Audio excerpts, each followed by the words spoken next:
Ladies and gentlemen, yesterday we got it again. Hikaru and Magnus. If you've been a fan of chess for a long time, or you've been a fan of chess for, I don't know, 30 minutes, you've got to know these two. These are by far the two most popular individuals who play competitive chess, all right, in the chess world. And anytime they get to play against each other, tens, if not hundreds of thousands of people tune in to watch. Like, just look at the view count on this video. Well, maybe don't look at the view count on this video in the first 10 minutes. It's going to be low. But in like a day, and they were in the losers bracket. There's currently a tournament going on, an online event. It's called the Chessable Masters, and they were both knocked out of the winners bracket. Magnus earlier than Hikaru, so they had to play a best of two. How do you play a best of two? Well, in chess, you play a game, you play another game, and then if it's 1-1, you play what we like to call Armageddon. Here's Hikaru and Magnus, both as the losers, and here we go. And this match had an insane ending. Insane ending, which resulted in, well, some theatrics. So, e4, and God bless this man, Magnus, for pulling up with a Caro Khan. I mean, are you kidding me? A Caro Khan? Thank you, Magnus. Now, Hikaru here plays a meta line, which has gotten very popular recently at the high level of the game. It's knight f3, d5, and now it's not taking, it's not pushing, and it's also not playing the two knights Caro, which is very formidable opening, but rather it's this move d3. This is a ridiculous top computer idea, and the point is that essentially, if black doesn't take, if black plays like g6, then white will play into this Caro structure, which is considered better for white. And if black does take on e4 and white does lose the right to castle, which is completely what white is inviting, essentially this pawn gets in the way of this knight, and therefore white's position is more pleasant. Okay, now sometimes people play bishop g4 here, and then, you know, they take, and they play e5, and knight d7, and bishop d6, and black is very solid, but this is essentially what they went for. Like, Hikaru played this line, and Magnus took and said, all right, no queens, you lose the right to castle. Then he played knight f6, attacking the pawn on e4, and Hikaru played knight bd2, and here Magnus played this move g6, okay? Now, there's a lot of things that can happen from this position. White can play, and by the way, you should not trust the computer evaluation. On a high depth, it thinks that there is still much more chess to be played. Again, black cannot put the knight on c6, so now Hikaru actually undevelops his knight, which is like a completely fascinating move, that white can do that, and the point of undeveloping is that he wants to play f3. f3 will block this knight's activity, and it will also stop this bishop from getting developed naturally, and that's exactly what Hikaru does. Now, this actually is kind of annoying for black, and look at the evaluation. So, Magnus plays g6, Hikaru plays knight e1, and just a few moments ago, the computer was trying to say black is better. Now the computer is saying white is better, all right? So the computer just doesn't understand the opening. It just doesn't know how to analyze an opening position. But like, if you just talk about the natural future development, yeah, black is sort of in his own way. So Magnus puts the bishop in front of the e-pawn, and Hikaru plays b3 with the very clear idea of putting the bishop here, and maybe in the future putting something on c4. So Magnus castles, bishop b2, and okay, now the computer seems to think that black is the one that's better, right? Like, I mean, it's crazy. Maybe instead of b3, it wanted knight b3, bishop c1, king c1, and it wanted white to put the knight on d4. That's what the computer wants. But it's a fascinating position, right? Like rook d8, you block the pin, and it's a complex position. Now Magnus plays this move c5, okay? You cannot take this pawn because you would lose the knight. And the other benefit of c5 is that now I'm going to play knight c6, and I can always play b6 if I need. So my position is very, very pleasant. And actually, Magnus, I think, has gotten the better of the opening, even though he is a bit restricted by white structure. So Hikaru plays f4, Magnus plays knight c6, and Hikaru plays g3, and apparently, like, black is a lot better here if he plays knight g4, for example. All right, if he tries to get in with his knight, Obviously, he didn't play knight g4 because I imagine he thought that Hikaru just goes king e2. Then there might be knight d4 check, take, and I guess Magnus just he didn't think that this was a big enough advantage, and he thought white's structure was nice and solid. Instead of doing it with knight g4, Magnus plays c4, which is a sacrifice of a pawn. c4 is just a giveaway completely of a pawn, and he didn't have to do that. He could have apparently prevented that first, prepared that first by playing the move b6, but he sacrifices the pawn. If Hikaru does this, he's going to lose this pawn, so he takes with the b pawn, and the knight on d2 now protects everything, and he's just a pawn up. But why is he still worse? Why is Hikaru still worse? It's because Magnus is going to play knight a5, and it's shockingly difficult to keep this pawn protected. In fact, it's probably just impossible. If you move the knight to defend this, you repin yourself. I come here, and now you're in big trouble. So Hikaru either has to try to move the pawn out of the way and let the knight in, or start complicating matters. So first he plays e5, and Hikaru wins. Hikaru wins the game here. Not of chess, but he wins Connect 4. Yeah, congrats to Hikaru. Knight d7, so temporarily blocking, and now Hikaru plays c5. So the pawn is kind of temporarily evaded danger. Maybe Hikaru will play bishop g2. Maybe he'll put a rook on the b file. Magnus is still trying to win the pawn back. Hikaru's like, no, you can't have my pawn.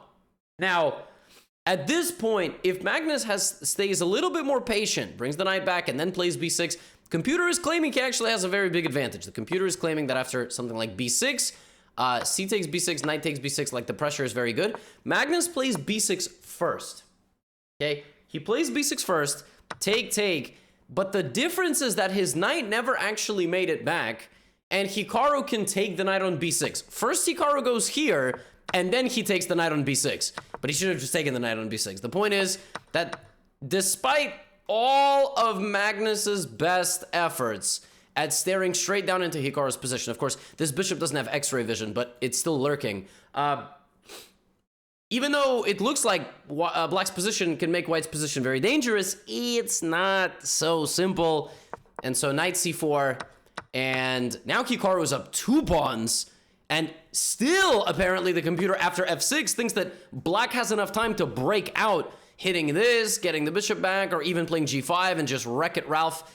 But unfortunately, yeah, Magnus plays rook a4 and tries to be a little bit more solid, rotates the bishop around, but Hikaru, as always, gets himself into a defensive situation where his opponent cannot crack the armor. Bishop d4, and Magnus does win back one of the pawns, but we are now in an opposite colored bishop endgame, and in this position, Hikaru just offered a draw, and Magnus accepted. He accepted because opposite colored bishop endgame, yes, you are going to win one of these pawns.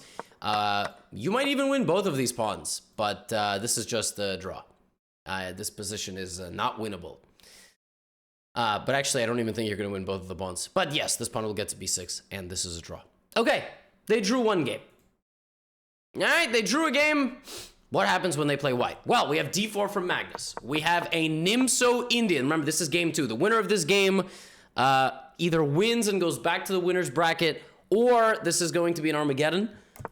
So we have bishop d2, which is some trendy line trying to do this. And Hikaru plays knight e4. He just goes straight for the bishop. All right, straight for the bishop, knight e2, b6, and now d5. We're in a very, very offbeat Nimzo, and we're in a very offbeat Nimzo where Magnus now plays h4. This is scary. Anytime you get hit with h4 in basically any position at the Grandmaster level, you know a guy prepared it. Now, granted, Magnus spent like 4 minutes on this move, so probably this was not preparation, but it was kind of maybe some deep surprise weapon or a bluff. So we have ed, queen d5, which attacks the rook, and Hikaru plays knight c6, rook d1, and now his h-pawn is frozen. The thing is about playing the move h4, h5 is like, you gotta have something, you know? And Hikaru very quickly gets the full momentum going and gives up the pawn on d7. And Magnus has to take it. He has to take it because he's congested. He can't move anything. If he plays the move f3 to try to kick the knight out, I just come back. This is a weakness. If you try to play the move e4, I'm gonna play knight e5. Like, I can even sack on e4 in the future. So Hikaru basically gives up the pawn on d7, and he causes total pandemonium here with knight d4. Knight d4 disconnects the rook from the queen. The queen is now hanging. If you play queen e7, I actually mate you. Like, I just straight up mate you. Like, the game ends. So, it's a very confusing move. If you take with the bishop or the pawn, I take the queen for free, so you have to take with the rook. And after c d4, queen e7, rook e7, bishop d4, material is equal. White has a dark squared bishop and 2 pawns for a rook. Black has 5 pawns, white has 7. Bishop plus pawn is 5. Rook is 5. 5 is 5. You're welcome. Rook c8, knight f4, and f3, knight takes. And actually, it was Hikaru who was better. I mean, both guys getting the better of one another with the black pieces. Look at that. And yeah, Magnus has to play king f2 and put his king on g3. Now, what is one thing that is holding together Magnus's position is this bishop. I mean, this bishop is hanging on to everything, and therefore everything is defended. In fact, everything in the white position is well protected. The computer does think that black has some sizable advantage, but for example, rook d7, and Magnus plays a5, and there's just not, it's going to be a monumental effort to win this position. So Hikaru just doesn't. He just plays rook c8 and offers a draw. Just straight up offers a draw. He's like minus 0.3. We have Armageddon. Now, how does Armageddon work? Armageddon is like this. Both players bid.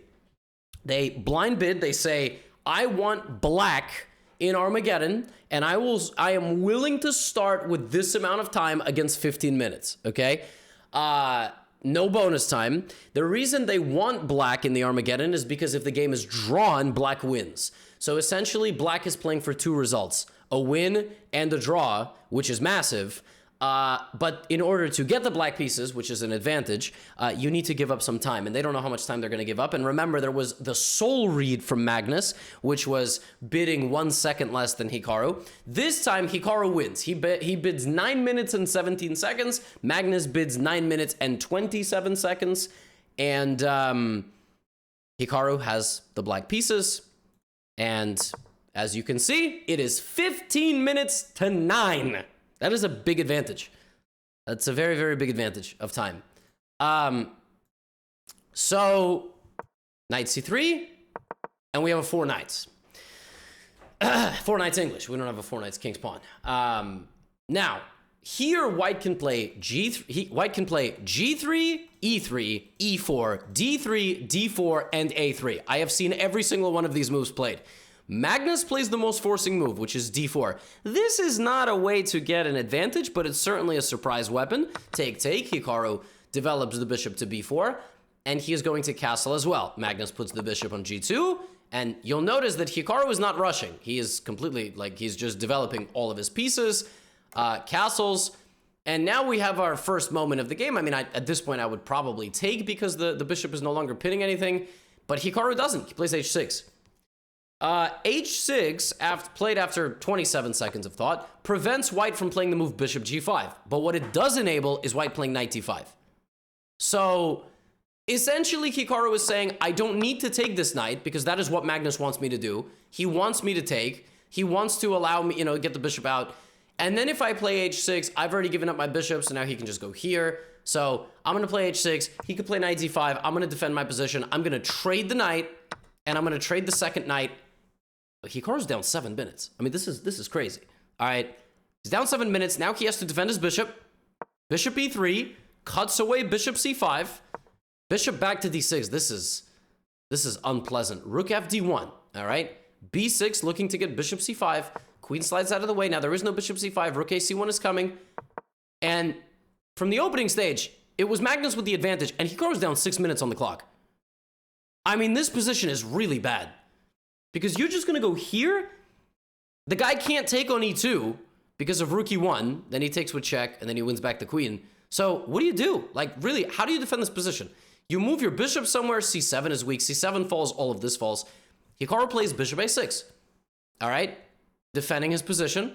Now Magnus plays e4, which is the best move.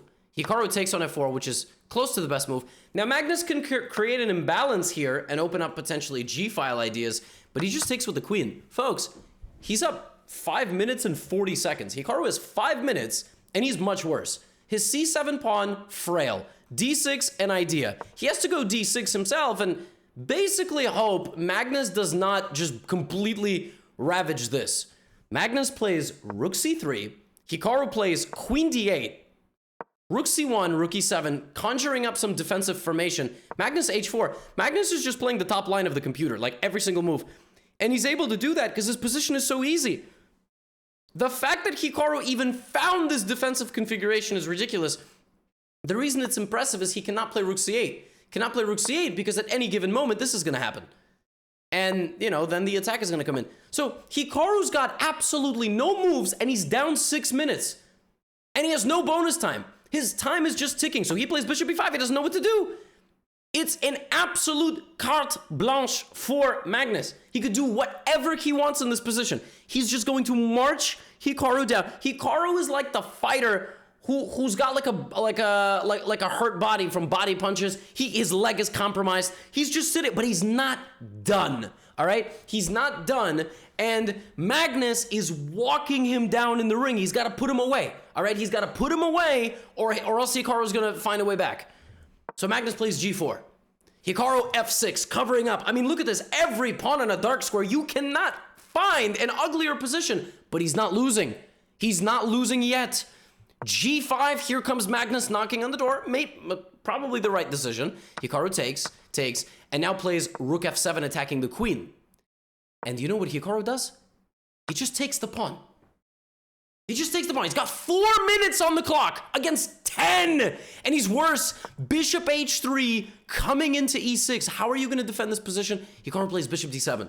He blocks the light squared bishop from coming into h3, but now he unguards c7. I've been talking about that pawn, folks. If that pawn falls, the entire integrity of the black position disintegrates. But Hikaru is going to trade off a bishop. Rook f7, king f7, queen h3. It's now a queen and rook endgame, but Hikaru has a terrible d-pawn, doubled g-pawns, a wide open king, sleeping with an open window, and there's mosquitoes outside. The rook controls the open file. This rook stares into nothing. This queen stares into nothing, and he's down 5.5 minutes on the clock. I mean, like, this is a worse nightmare situation. Hikaru, queen f6, Magnus, queen h7, an idea that Hikaru afterwards said that he had missed. He had overlooked queen h7 infiltrating, and he's much worse. He now plays rook f8 after 30 seconds of thought. He has 4 minutes remaining on the clock. Rook e7 check. King e8 back to the home square. Oh, but wait a minute. It's not so easy here. In fact, turns out after queen h7, rook f8 was the only move. It was the only move that did not lose. If Hikaru had not found this rook f8 idea to untangle and counterattack, he would have lost. Why? Because you cannot defend the king any other way. If you try to play passively, queen h8 is mate. If you try to trade the rooks, I'm gonna check you 1,000,000 times, and honestly, I wouldn't be surprised if the king and pawn endgame is completely lost, and also I don't even have to play a king and pawn endgame. Rook f8 is a brilliant defensive configuration. Magnus gives a check, king e7, and now trades into a queen endgame. Hikaru has now closed the gap of time to 1.5 minutes. Folks, a few moves ago, it was 10-4.5, and it seemed like a foregone conclusion that after queen f6, queen h7, that was it. Rook f8 was brilliant. Magnus had to like sack up. I mean, the computer here is trying to show some absurd lines. Rook f8 is so clutch. You give it a few moves. We're now in a queen endgame. And Magnus, make no mistake, Magnus is still the one asking the questions. But look at the time. It's a minute. It's now a 40-second time gap from 6 minutes. King f6, a4, king f3, king e3. But Hikaru has no pawn moves. Hikaru literally cannot move any pawn. Magnus can still move the f-pawn. And just so you understand, like, it's always a question of, does trading like this win for white? Does it lose for white? In this case, you allow Hikaru to have the g-pawn. But if the king was here, this would be winning for white probably because he would get the king to g5. Like, it's a massive question constantly of what do you trade and when? King d3. Queen g3. Oh my goodness. It's down to 30 seconds. The time is even. The time is even! Folks, the time is even. This is completely insane. Queen d4. Queen d6. Hikaru activates, looking for perpetual check, but there is no perpetual check. So Hikaru plays queen d4. He does not take the pawn because then queen c6 would force the king away and maybe white is just making a queen. So queen d4, threatening a perpetual in the corner. In fact, it's mate. It's mate in the corner. So king a2, queen d2 looking for a perpetual. Check. Check. Queen back to c1. Oh my goodness. g4 from Hikaru. Queen e1, king b7. And now Magnus is winning again. 49 seconds on the clock. This is winning for Magnus if he plays king a2 with the idea in this position. Basically, if the shuffling continues, now the king is a square away, e5, e6. Queen goes back, e7. And that's it. You just enter with the queen and you're going to win. Magnus in this position had to just stay patient for a move, play king a2. Why king a2? Why do you have to go here? If this king comes closer, you have check and you get in. So king a2 is a ridiculous zugzwang, but Magnus rushes with e5. Queen d5, only defensive move, and now there's a check, a very timely check, and Hikaru's still back to the wall, 30 seconds on the clock. Oh my goodness, this is completely insane. There is no bonus time. Check here, check. The queen blocks. Magnus in this position after king c7, he probably had to start running his king forward, but all of these pawns are so weak. Queen e5, queen d6, queen g7, king c6, queen g6, check. There's no checks. 15 seconds on the clock for Hikaru and 27 for Magnus. And now disaster strikes. Magnus plays e7 check, king e7 with the idea of queen takes b6. This would lead to a position where this is hanging and this is protected. Now, it's still a draw, but Hikaru would have probably had to go here and pray. Essentially that he is getting perpetual, otherwise Magnus is going to give checks. 10 seconds up in this position, probably white wins. Never count Hikaru out in a bullet game. But instead of that, after king takes e7, Magnus went for queen takes b6 and mouse-slipped this. Up 10 seconds on the clock, 60 moves into the Armageddon game, Magnus plays queen f6 check, blundering the queen by mouse slip, and resigned the game. Also, screamed an expletive because who wouldn't? And Hikaru wins the Armageddon of the finale of the loser's bracket, qualifies back to the grand final, and now he's lost already one time to Fabiano, so he would need to beat him and then beat him again. But oh my goodness. Oh my goodness, there was 70,000 people tuning into this, and queen f6 is tragic. And you know, before I sign off this video, before you click, I'm curious. I saw a lot of people mad. They were very mad about this queen f6 move. They were like, this is why online chess will never surpass live over the board play. I don't know why they're British for their complaint, but you know, people were very upset by this. They were like, this kills the integrity of the game, and how can you win like this, and all this stuff. And I see their point. I see, you know, I get it, of course, because technically when you play online and low time and all this, the quality is going to be decreased. But I got to tell you, I feel like the fans' entertainment, oh my goodness, it's going to be much higher. But yeah, such is life. Such is life. People were upset by this, for sure. But that's okay. That's okay. Hikaru knocked out Magnus by mouse slip, and it was brutal. Now get out of here.